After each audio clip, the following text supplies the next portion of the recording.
Bonjour et on est ravis de nous retrouver pour parler d'intelligence artificielle, des rapports de l'intelligence artificielle avec la santé. Est-ce qu'il faut s'en emparer? Est-ce que ça peut faire un peu peur?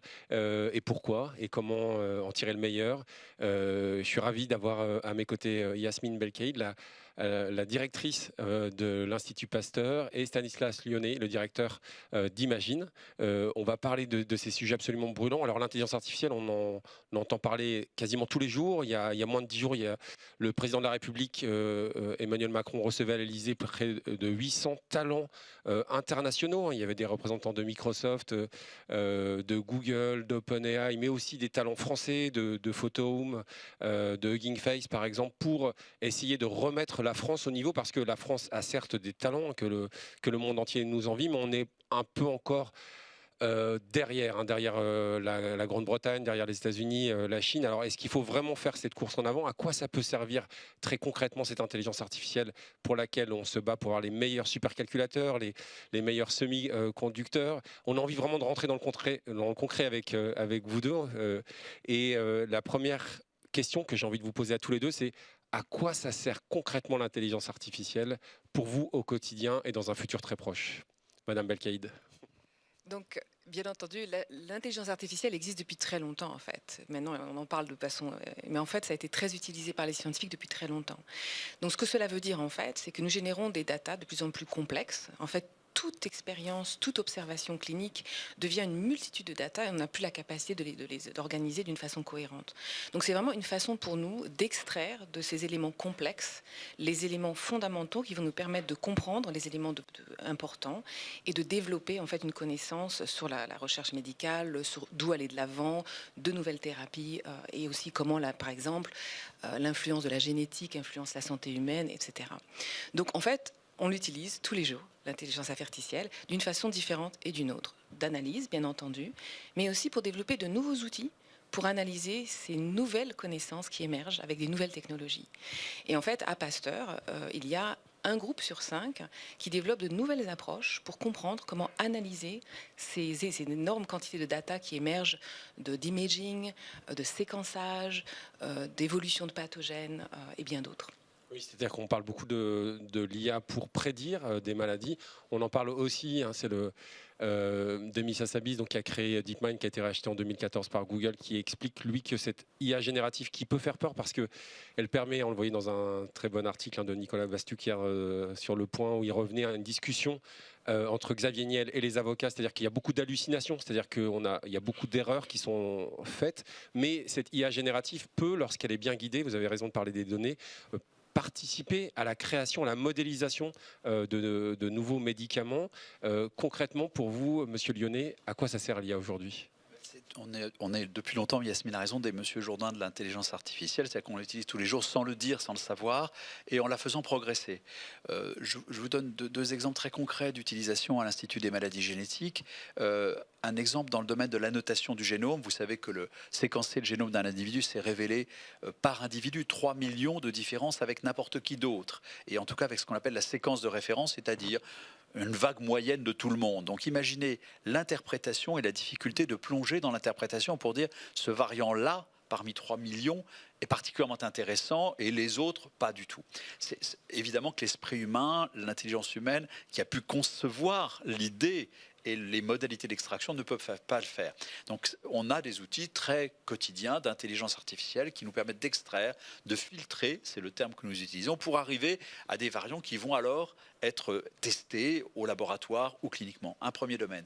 Et le deuxième domaine, c'est l'alliance des données cliniques avec les données de génomique ou de recherche, que ce soit de l'image, de la biologie, les omics, les données en très grand nombre, pour arriver à ce qu'on appelle des couches de données multiples, des graphes, disent les spécialistes, des couches multidisciplinaires, si je puis dire, multimodales. Et là encore, notre esprit est insuffisamment équipé pour pouvoir, même s'il a conçu l'idée, pour pouvoir interpréter et dessiner ces couches.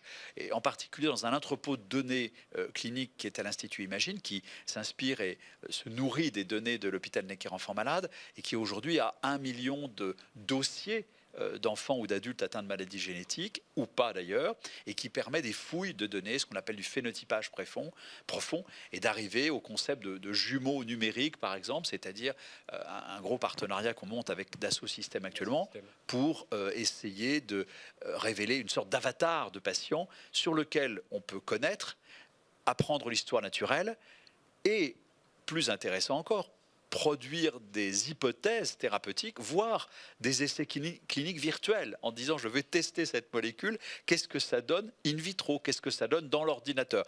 Évidemment qu'il faut alors une garantie humaine de l'action et de voir si véritablement tout ce qu'on dit est propre, est vrai, et maîtrisé aussi. Mais voilà deux ordres d'exemples de l'utilisation assez quotidienne de l'IA dans l'Institut. C'est passionnant et vous avez raison de signaler la présence de Dassault Systèmes qui de plus en plus s'inscrit un peu, est devenue une boîte de santé avec ses acquisitions. On voit les jumeaux numériques sur lesquels ils travaillent de notre cerveau. Alors c'est très compliqué, ça va prendre beaucoup de temps, du cœur également, mais ça peut faire gagner beaucoup de temps. Vous avez un projet commun, j'aimerais qu'on en parle. Et après, j'ai toute une foule de questions parce que je pense que l'IA, ça fait gagner beaucoup de temps, mais je voudrais savoir comment on peut garder le contrôle de tout ça. Mais est-ce que vous pouvez dire quelques mots déjà sur votre projet commun ? En fait, la science est un élément très collaboratif et l'IA en fait devient aussi un bridge entre les départements. Et en fait, on a ce projet magnifique, entre autres, et on en a bien d'autres, et que je voudrais illustrer par exemple. C'est un exemple très concret dans lequel un scientifique, Jean-Baptiste Masson, qui vraiment travaille sur les mathématiques et mathématicien, avec Ségolène Meillac, qui en fait conjointement présente à Pasteur et à Imagine, travaille sur un projet extrêmement intéressant qui est de se dire voilà, qu'est-ce qui se passe dans le développement du cœur et est-ce que l'on peut identifier des défauts génétiques avant la naissance en utilisant de l'imaging de très haut niveau et de comprendre comment des défauts génétiques peuvent en fait influencer de façon négative le développement. Et le but ultime de cette recherche est de se dire est-ce que l'on peut détecter très tôt des problèmes qui nous permettront d'intervenir sur la santé de l'enfant. Et ça, c'est vraiment des projets à l'intersection de la médecine, de la recherche biomédicale, des mathématiques qui vont permettre de développer vraiment des diagnostics très tôt qui vont permettre d'intervenir et de protéger la santé. Oui, c'est très, très concret. C'est la même approche pour vous? Oui, c'est l'approche. Elle a l'approche de l'autre côté du boulevard Pasteur, parce qu'on est quand même pas très loin, ça vous a pas échappé. Et je crois que Villa-M est exactement l'épicentre entre Imagine et l'Institut Pasteur Paris. Et donc Ségolène est une scientifique de très, très haut niveau. Oui. Et c'est intéressant, c'est une normalienne, Ulm, qui a aussi des talents et des compréhensions en mathématiques, en physique, et qui a interprété mécaniquement le développement du cœur. Le développement du cœur de l'enfant, ou du mammifère en général, mais de l'enfant en particulier, c'est hallucinant. On part d'un tube, une espèce de tuyau d'arrosage, et on arrive à 4 cavités avec des valves partout. C'est incroyable. Elle a résolu beaucoup de problèmes par la biologie, la modélisation dans des animaux, on va bricoler un gène pour comprendre. Elle en a résolu d'autres, plus importants encore, notamment le domaine de la rotation, la bascule du cœur, par l'arithmétique, par les maths, et par la modélisation. Et donc c'est très intéressant qu'il y ait cette alliance pour aboutir à une meilleure compréhension et une meilleure prédiction de ce qui peut arriver. Oui, cette modélisation, elle est assez phénoménale. C'est lorsqu'on voit ce qu'arrivent à faire aujourd'hui les scientifiques, les biologistes aussi sur la modélisation et le repliement des protéines, c'est assez dingue. Ça peut permettre aussi de travailler sur des maladies, prévoir énormément de choses. Je voulais, juste avant qu'on parle de la manière pour la France, pour vos instituts, d'attirer les meilleurs talents sur cette machine qui, bien sûr, elle n'a aucune conscience, il faut vraiment raison garder, elle n'a pas d'esprit, mais elle peut nous impressionner, c'est-à-dire qu'elle a une capacité de calcul assez dingue, et par certains aspects, on peut avoir l'impression de perdre un petit peu le contrôle. Comment l'homme, sur des données extrêmement sensibles comme la santé, peut garder le contrôle? En fait, on est très très aligné avec Stanislas, et c'est qu'en fait, il faut se rappeler que l'AI n'est pas de la magie. L'AI en fait vient de la qualité de la science qui est utilisée pour générer en fait ces éléments prédictifs. Donc il faut vraiment se rappeler que ce n'est pas là pour remplacer la recherche, mais c'est un des nouveaux outils fondamentaux, comme un nouveau microscope, qu'on est en train de développer pour réussir à comprendre la complexité au-delà des systèmes classiques. Donc on reste vraiment dans un système dans lequel la qualité de ce que l'on génère, l'écosystème de recherche, la qualité de la collaboration entre les cliniciens et les scientifiques, comment les datas sont annotées, comment en fait les séquençages sont faits de façon standardisée, reste vraiment l'essence de la science et de l'AI et de la qualité de ce qu'il va générer. On le sait tous, si la qualité des data ne sont pas fortes, ce qui émerge est exactement à l'image. Et on sait que moins ces data sont en fait sérieux et en fait forts, plus ils peuvent en fait entraîner des biais. Et ça revient en fait sur l'idée des biais cognitifs de l'AI, qui est que d'une façon absolument terrifiante, l'AI peut reproduire les biais humains, c'est-à-dire que moins il connaît, plus il devient sûr de lui ou d'elle, et qu'il va vraiment falloir en fait se rappeler que ce que l'on injecte dans ce système est la clé. L'IA, c'est un peu une créature qui ressemble à ce qu'on lui donne à manger, en fait. Allez-y, ouais. Oui, la qualité, c'est un élément absolument clé. C'est un des vieux syndromes de la génétique qui s'appelle GIGO, garbage in, garbage out. Si vous avez des trucs qui ne sont pas très propres à l'arrivée, avec une IA très puissante, vous allez pas du tout avoir des trucs peut-être même dégradés. On le voit bien quand on interroge 3-4 fois ChatGPT, on n'a pas toujours la même réponse et on doit éduquer un petit peu la réponse. Exactement. C'est aussi la qualité qui fait, je crois, une partie de l'attractivité des projets. Vous parlez des grandes entreprises américaines, des GAFA, c'est vrai. Je crois que c'est pas un but de guerre de rivaliser avec eux, mais c'est un but de guerre de dire on va attirer les meilleurs scientifiques malgré ce contexte international, malgré ces financements écrasants et malgré ces objectifs-là. Je pense que l'attractivité reste dans la qualité des données, la qualité des projets, et aussi l'idée, c'est une idée qui a été portée par David Gruson, qui était un énarque et conseiller, je crois, à la Cour des comptes, de la garantie humaine de l'IA. C'est-à-dire c'est pas un comité d'éthique, c'est qu'à chaque étape du développement d'un programme, il peut y avoir une interrogation, il doit y avoir une interrogation sur ce que l'on fait au moment suivant et ce que l'on a fait au moment précédent. Et cette espèce d'accompagnement éthique est un mot insuffisant, je trouve, humain. C'est la garantie humaine de l'IA, ce qui peut être par le droit, par le réglementaire, par le philosophique. Il ne s'agit pas de faire du RGPD sur l'IA, c'est une contradiction par essence. Mais il s'agit de dire, voyons ce que nous faisons, voyons ce que nous venons de faire et essayons de poser la question suivante. Et ça amène un peu à ces différentes catégories d'intelligence artificielle. Je vous parlais initialement de celles qu'on utilise très quotidiennement, qui sont peut-être de l'IA utilisatrice en quelque sorte. On va phénotypier mieux, avoir une plus grande profondeur de regard. Deep learning. Du deep learning, pour nous, c'est le deep phenotyping, c'est-à-dire la caractérisation clinique des patients. On a des programmes pour la syndromologie, sur les photographies de visage, sur les IRM, etc. Il y a une IA qui est appelée communément générative, et que les spécialistes, je crois, appellent plutôt autorégressive. Il faut lancer le nom, je ne sais pas ce que ça veut dire. Mais vous voyez bien que c'est des courbes de régression qui vont se faire implémenter les unes après les autres, et qui, elle, est véritablement intéressante parce qu'elle peut prédire un petit peu la question suivante sans que vous la posiez, d'une certaine manière. Et puis, il y a une utilisation qui doit être soulignée parce qu'elle est bonne, et là, elle aide vraiment les scientifiques et les médecins, qu'ils soient à Pasteur, Imagine ou ailleurs, c'est la génération d'hypothèses. C'est de dire, et si des fois vous posiez cette question, que pourrais-je répondre ? Ça, c'est très intéressant parce que ça permet de développer une recherche informée par la question automatisée de l'IA, si je puis dire. Non, c'est vraiment fascinant. Et c'est au cœur justement de réflexion de beaucoup d'architectes, de ces nouveaux outils comme Perplexity par exemple. Ces réflexions éthiques, elles seront au cœur d'un rassemblement qui aura lieu en France, à Paris, le 10 et 11 février prochain, qui seront animés notamment par Anne Bouvreau. Et au cœur de cette IA qu'on construit, qui doit nous permettre d'avoir une meilleure santé, il y a effectivement les données, il y a la puissance de calcul, une puissance de calcul où il y a effectivement aussi une course, et puis l'attraction des talents. Comment on peut attirer les meilleurs talents ? Est-ce que c'est en montrant toutes les valeurs que l'Europe, la France peut défendre ? Alors je pense qu'il y a une vraie question à se poser dans une société de où on veut mettre nos ressources.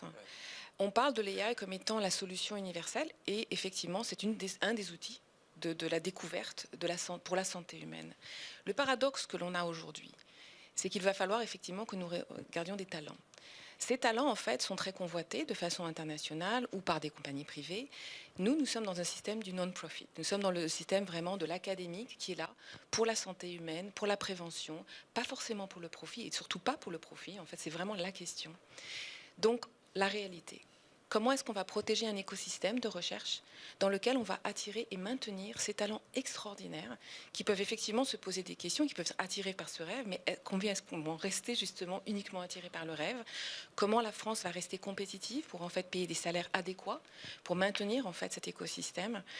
Moi, c'est quelque chose qui me tient énormément à cœur, qui m'inquiète un petit peu, parce que je pense qu'on voit ce qu'on peut faire et je vois la réalité d'attirer et de retenir ces talents. Merci beaucoup.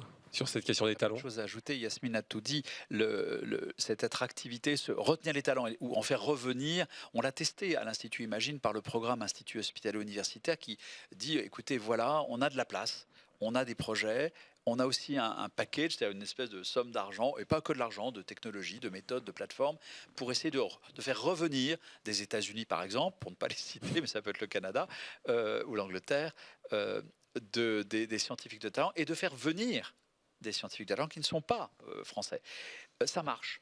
Ça marche. Les éléments, les éléments de réussite, les prérequis, c'est quand même l'assurance de pouvoir travailler, donc une très haute technologie de pointe, et ça je crois que c'est vraiment très très important. L'IA en fait partie, ça veut dire des serveurs, ça veut dire des puissances de calcul très très puissantes, et si la future directrice d'Imagine, Vanna Jabri et Yasmine s'entendent très très bien pour aller dans ce sens de la haute technologie partagée, c'est notamment parce que ce levier est le levier de l'attractivité, numéro 1.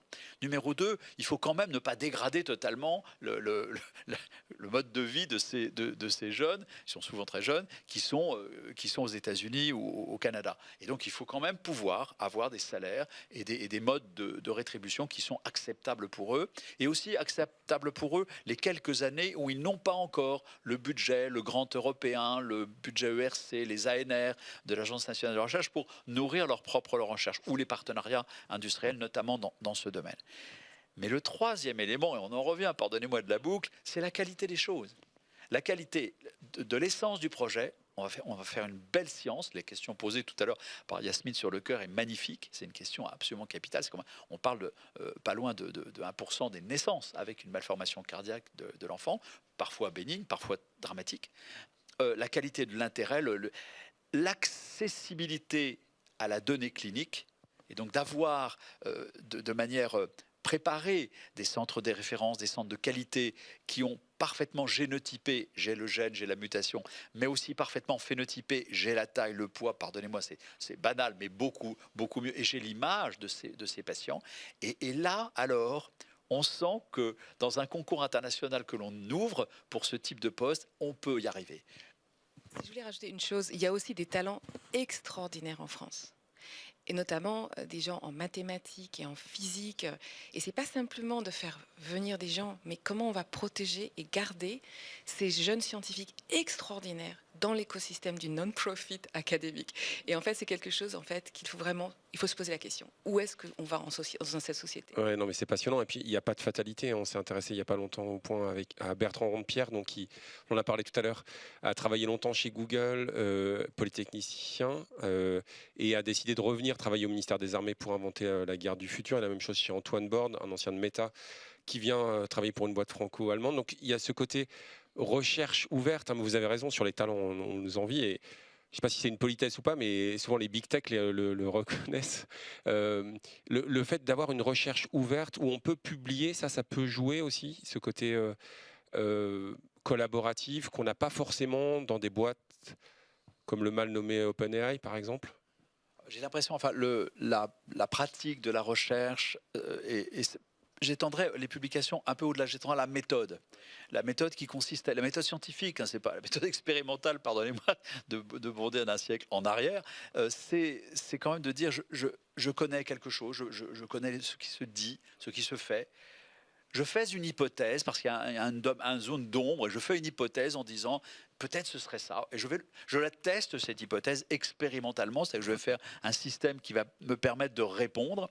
Et puis, j'ai des données, je les fais analyser par mes pairs, et si c'est si c'est bien, je les publie. Cette gradation-là, qui est quand même la colonne vertébrale de notre action, de tout chercheur, quel que soit le domaine, hein, est un élément très attractif encore par rapport à un objectif, un but qui va court-circuiter. La crise pandémique a été un terrible, pas un formidable, un terrible révélateur de dissonance sur ce grand principe de la méthode scientifique par rapport à une méthode plus qu'empirique, pire qu'empirique. Mais pour revenir en fait au point que vous avez dit, en fait, il y a une chose extraordinaire qui s'est passée avec justement cette ouverture de big data, c'est qu'en fait les scientifiques en fait sont extrêmement généreux. On les voit des fois comme des compétiteurs, mais moi ce que je vois, c'est des gens qui mettent de façon publique des données qui peuvent être réanalysées dans le monde entier par n'importe qui. Et tout étudiant aujourd'hui qui a la capacité intellectuelle et les pouvoirs de processing peut récupérer des datas qui ont été générées partout dans le monde, les intégrer et en fait développer de nouvelles connaissances par rapport à ces. Et ça, je trouve que cette démocratisation et l'ouverture de la recherche au travers des frontières, c'est une des choses que je trouve les plus magnifiques, qui s'associe justement avec l'ouverture de ces datas et la possibilité d'utiliser l'AI pour analyser en fait ces datas au-delà d'un laboratoire, d'un pays. C'est très important. La génétique, et en particulièrement, pardon Yasmine, le pasteur fait bien plus que la génétique, mais la génétique pour nous est véritablement un exemple vivant de ce que vient de dire Yasmine. Des compétiteurs existent, et c'est très bien, et c'est un moteur extraordinaire. Non mais c'est très bien, mais ils sont des collaborateurs dans le même temps. On voit très bien quand dans le domaine des maladies génétiques souvent rares chez l'enfant, pas toujours mais souvent rares, comme on a besoin, la nécessité, comme on est heureux de trouver quelqu'un qui en Italie, en Belgique, au Canada, a des patients qui sont comparables à ce qu'on a et qu'on va pouvoir faire quelque chose ensemble. Et ces groupes pourraient être considérés comme des compétiteurs, il n'y a aucun doute qu'ils ont envie de trouver aussi, mais trouver ensemble, c'est encore plus beau. C'est un super beau message. Alors, on a beaucoup parlé de la recherche, de la manière de contribuer. Et encore une fois, j'insiste sur le côté ouvert parce qu'il y a souvent des chercheurs qui se plaignent de ne pas pouvoir collaborer avec d'autres dans le domaine de l'informatique, par exemple, mais ça touche tous les secteurs. Il y a une autre facette, c'est de savoir à qui ça va pouvoir bénéficier. L'Institut Pasteur est présent dans le monde entier. Comment faire en sorte que cette intelligence artificielle, lorsqu'elle est bien gérée, lorsqu'elle est gérée de manière humaine, éthique, ouverte, lorsqu'on est sûr que ça va servir, comment on peut s'assurer qu'elle bénéficie à tout le monde? Justement, en ayant une science qui est très ouverte, en ayant une culture de publication qui mette toutes les données très vite accessibles à tout le monde, en justement formant des gens dans le monde entier qui puissent utiliser ces informations et en fait générer des connaissances au travers du monde. Je pense qu'en fait, l'AI, d'une façon bien gérée, quand les données sont en fait partagées, quand on donne justement des ressources de computing ou accès à tout le monde dans le monde, peut vraiment devenir un élément de démocratisation de la recherche et de démocratisation des connaissances vraiment pour le bénéfice de tous. Et je pense qu'on a une responsabilité collective d'être sûr que les outils ou les connaissances que nous développons soient vraiment au service de l'humanité et non pas uniquement des pays à haut niveau économique. Merci beaucoup Stanislas là-dessus sur l'accessibilité. Imagine est un petit laboratoire d'accessibilité. Alors très petit, très modeste sur le campus Necker, c'est 20 000 mètres carrés. Alors, Yasmine a raison, le champ c'est le monde. Et merci d'insister sur l'aspect intéressant sur la formation à l'intérêt scientifique de cette discussion et de ces sujets. Mais je ferme cette parenthèse-là. C'est l'idée qu'en mettant de manière consubstantielle chercheurs, médecins, patients au même endroit, on peut assez rapidement faire transiter une bonne idée de recherche ou une bonne idée de clinique vers le test de cette idée, recherche expérimentale ou recherche clinique, et sa translation, sa traduction, pardonnez-moi, sa traduction vers le soin. Et cette idée, c'est celle des instituts hospitalo-universitaires, c'est l'unité de temps, l'unité de lieu, l'unité d'action, vous me voyez venir, et c'était l'idée de Claude Gristelli de fonder cela, mais on peut le considérer comme un petit laboratoire, un petit agitateur, un petit tube à essai, où les ingrédients sont là, qui permettent, si on l'agite, d'arriver rapidement à ne pas perdre des idées en chemin, à les tester et à rapidement avoir une action positive comment dirais-je, d'intérêt clinique. Alors évidemment, imagine, ça ne va pas devenir mondial, mais ce modèle-là n'est pas inintéressant pour répondre à la question de l'intérêt et de la diffusion des choses. Je voudrais juste ajouter une chose. L'AI peut développer des outils innovateurs pour répondre à des questions locales, donc universelles, mais aussi locales. Par exemple, je me rappelle avoir rencontré des jeunes scientifiques extraordinaires au Sénégal qui étaient en train de développer de nouvelles façons pour des essais cliniques, d'être capable justement, parce que Google Maps ne marchait pas en fait justement des éléments ruraux en Afrique, de nouvelles systèmes pour en fait identifier et créer des maps qui permettent justement aux cliniciens d'accéder. Donc c'est vraiment aussi une façon de développer des solutions importantes dans des écosystèmes très particuliers pour des questions qui sont nécessaires à l'écosystème de santé local. C'est passionnant. Et pour terminer cet échange très stimulant, très passionnant, je voudrais nous projeter un tout petit peu dans l'avenir. Alors, je sais que l'intelligence artificielle, c'est à la fois une discipline très ancienne, hein, l'expression pour la première fois en 56 à la conférence de Dartmouth, mais en même temps qui s'accélère. En tout cas, on a l'impression de cette accélération. Si on a la chance de se revoir dans 5-10 ans, je voulais savoir quels étaient vos souhaits. Tout à l'heure, Stanislas, vous avez parlé de plusieurs intelligences artificielles en décrivant justement l'apprentissage profond, l'IA générative. On parle aujourd'hui, c'est Yann Lequin par exemple, de son projet GEPA, c'est-à-dire d'une IA qui pourrait ressentir des choses. Ça permettrait de prévoir davantage. Comment vous imaginez l'IA? Alors je sais que l'exercice est extrêmement difficile. Dans les 5 ou 10 prochaines années, comment vous la souhaitez? Pardonnez-moi, je vais revenir pour vous donner concrètement ce que j'aurais envie de voir. C'est une IA qui va doubler notre taux de diagnostic. Ouais. Dans ces pathologies génétiques, on est passé de 20% à 50%. C'est très bien, je pense, en plan France Médecine Génomique, à l'organisation Maladies Rares en France, qui est assez remarquable, qui est très regardée, qui sont très regardés. Mais on est quand même loin du compte. Et je suis absolument convaincu, et je pense voir, dans pas si longtemps, des systèmes complexes qui vont, par exemple, co-analyser gènes et messagers, gènes et protéines, génome et protéines, génome et messagers, dans les parties non codantes du génome qui sont très très inexplorées, et aussi d'analyser de manière multiple des altérations génétiques à plusieurs endroits du génome, le modèle multigénique, pardonnez-moi du barbarisme, mais je pense qu'on peut le tester de cette manière. Ça, j'aimerais beaucoup le voir. Et le deuxième aspect, c'est cette espèce de modélisation de l'essai clinique qui permettra là aussi, je l'espère, de doubler les inclusions dans des essais cliniques, peut-être même virtuels, peut-être même pour dire, écoutez, nous pensons que c'est pas bon, que ça ne va, c'est pas comme ça qu'il faut faire, ça va pas marcher. Reposer la question autrement, et ça, je suis assez convaincu que c'est accessible. Donc c'est pour ça. Il y a d'autres rêves, mais je vous dis les rêves accessibles. C'est le Père Noël. Super. Yasmine, peut-être un rêve? Moi, mon rêve, c'est qu'en fait, l'AI soit aussi là pour nous aider à parler au travers des disciplines, que ça élimine les barrières entre la médecine, les mathématiques, la physique et d'autres éléments. Pour moi, ça, c'est un rêve qui est nécessaire pour la santé humaine. Et puis, j'ai ce rêve aussi qu'un jour, l'AI va nous aider justement à développer une recherche plus intelligente qui prenne en compte la complexité du système, c'est-à-dire notre environnement, nos gènes, l'expérience passée que l'on a vécue, même en utérus, qui va en fait définir notre capacité de développer de la santé ou de la maladie. Et en fait, moi, je vois l'AI comme étant un élément fabuleux, peut-être pour prévenir la maladie aussi. Et je pense que ça, c'est une responsabilité collective qui ne va pas être un intérêt pour les biotech. On va quand même admettre ça, mais qui est vraiment un intérêt collectif de la recherche, de la protection de la santé. Et je vois l'AI comme un élément de protection de la santé, de prédire et de permettre d'intervenir avant que la maladie se développe. En tout cas, c'est un rêve qui pourra galvaniser et attirer les talents dont on parlait tout à l'heure autour de cette superbe mission. Merci beaucoup. Merci à tous les deux. Merci. C'est passionnant.